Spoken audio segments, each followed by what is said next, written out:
Welcome back to Rising. Lindsey, what's in your lens today? We are talking about Poland. So when more than a dozen Russian drones flew into Poland overnight this week, NATO scrambled fighter jets to take them down. Western officials called it a, quote, dangerous escalation of war in Ukraine. And they're right, because this wasn't just another skirmish on the border. This was history. For the first time ever, NATO forces engaged enemy targets inside Allied airspace. That's not routine, that is a turning point.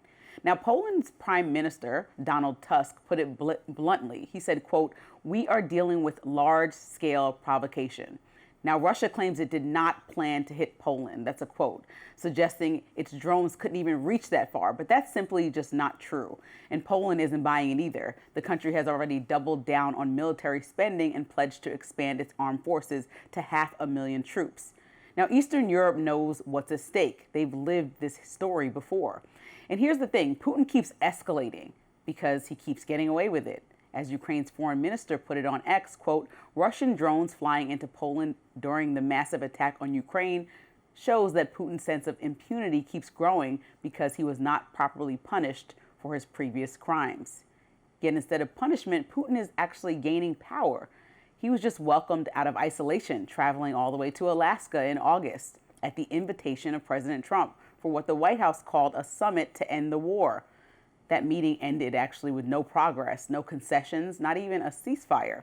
And days later, Putin launched his largest missile and drone barrage of the entire conflict in Ukraine. Now, meanwhile, Trump's strategy looks shaky at best. He hasn't unleashed the heavy sanctions his own administration has floated multiple times, and the delay just keeps happening. Chris Weaver, CEO of Macro Advisory in Moscow, told CNBC, quote, "The Russian budget is actually under a lot of pressure. So if there were to be any more significant sanctions targeting Russian oil trade from the U.S., which they've talked about but not done, that would put the budget under greater pressure." It hasn't happened. So Putin must feel free to flex. Just a few days after his Alaska meeting with Trump, he was pictured shoulder to shoulder with Xi Jinping and Kim Jong-un at a Chinese military parade. Think about that. The leaders of Russia, China, and North Korea standing in lockstep, a not-so-subtle message challenging U.S. power on the world stage. Meanwhile, Ukraine waits. Kiev has watched deadlines come and go, deadlines that Trump actually set himself, like the August 8th deadline for Russia to end fighting with no consequences for Moscow. Remember, he told us that he would solve the war in 24 hours while campaigning. Well, it's September 11th. The war is not only unsolved, it's escalating. And here's the reality. Putin's message is clear to Ukraine, to Europe, and to Trump. I won't back down. He wants us to believe that he alone can dictate and will dictate the terms of peace.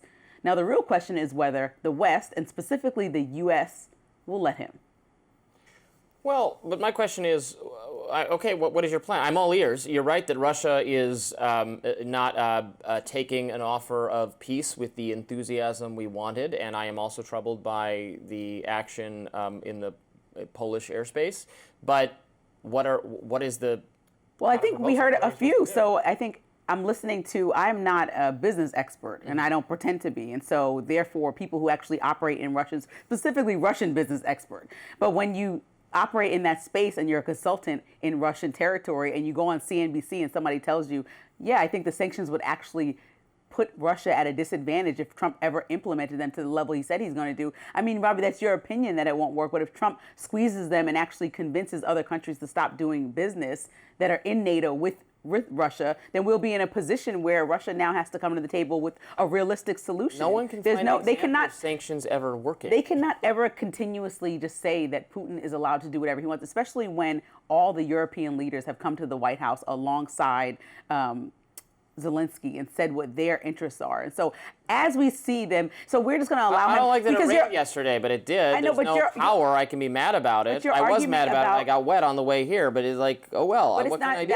It's not as solidified as rain, right? We have no control over that. We do have control over allowing Putin to continue to just do whatever he wants, because at the end of the day, with multiple powerful countries involved and then just Russia, and just like we both understand quite well, Russia does not want a World War III, neither does the U.S. Europe is not interested in that. That's not on the table realistically for anyone. Then and no so option. therefore, no, the option is to continue to move forward like you have some authority in the situation and not coddle somebody who is mocking you blatantly and over and repeatedly by even going recently to China to the military parade and just saying, standing with people that we don't like. The only fear that's realistic to me. If tough guy rhetoric and sanctions were going to work, we would have already achieved the end of this conflict. And if Trump's strategy was going to work, then we would have achieved anything. Nothing has changed. They actually have just escalated the war. And so what I'm saying is just attempt to listen to listen to all the European allies that are in NATO as he creeps into Polish airspace, which is our ally, and say, listen, we can't allow this because what they suggested might happen when they went to the White House in August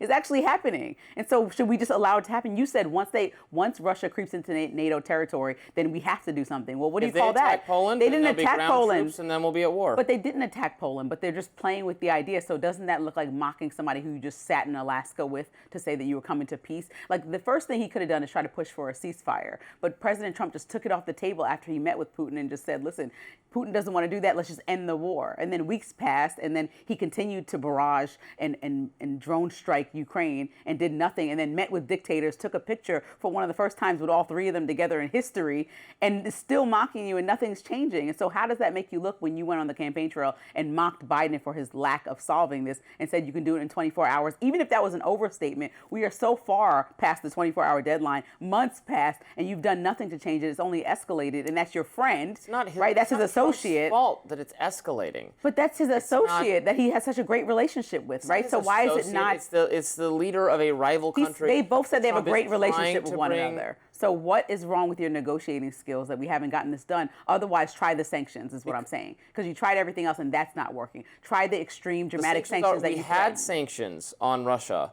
under Biden. Try to escalate them even more than under Biden and see what happens. Because give me a solution then. Sitting back and just stepping away from the war and saying, oh, Ukraine, fend for yourself. To me, that's not right.